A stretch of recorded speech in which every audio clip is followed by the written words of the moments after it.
Why putting your head down and just kind of churning through work is a pretty shitty idea, actually.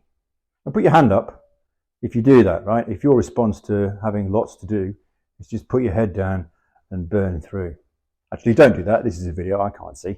But, tell yourself if you recognize that behavior in yourself. That's a bit of a male tendency. Us men tend to do it. And it's a bit of a tradie tendency I've experienced, I've noticed, right? Lots of trades business owners, when faced with a mountain of work to do, will just put their heads down and plow through. Now, if you do this, if you're a bit guilty of this, I'm sure you prioritize. I don't really mean that you don't prioritize, but what tends to happen is you don't really do. There's work that you can do now. There's work that's urgent and necessary, and you'll do that. But what you tend to do is you don't do the work that's deferrable. So it's a procrastination issue, really. It's really procrastination.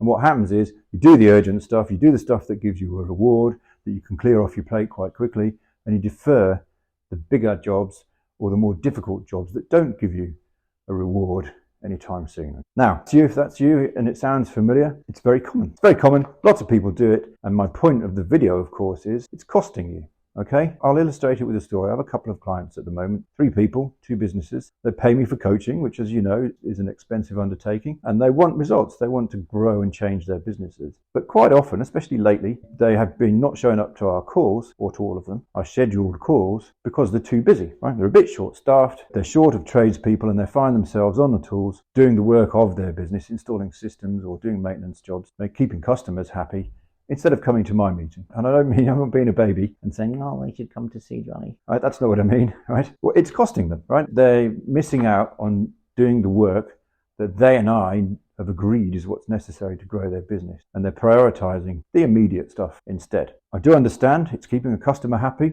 That's a good thing. It's generating revenue. That's also a good thing for your business. So I get it, but they're not doing the work that will take their business forward, that will make it better for them, right? In this case, they both need to hire some tradespeople. They're not putting the time and effort into recruiting new tradespeople that they could be, that would lift them out of this hole. So they're stuck, aren't they? In a little bit of a vicious cycle. And that's the danger. That's the cost to you if you find yourself stuck in that cycle. You need to break the cycle. You need to find the time and pull yourself out and kind of force the difficult job, force yourself to do the difficult job. You need to crowbar in some time to do that difficult job, the writing job descriptions and writing job ads and being a bit more creative about how you recruit your tradespeople. Now, with my clients, I'm working with them to help them deal with this. I'm not a cop. I don't just say, you missed the session, bad luck.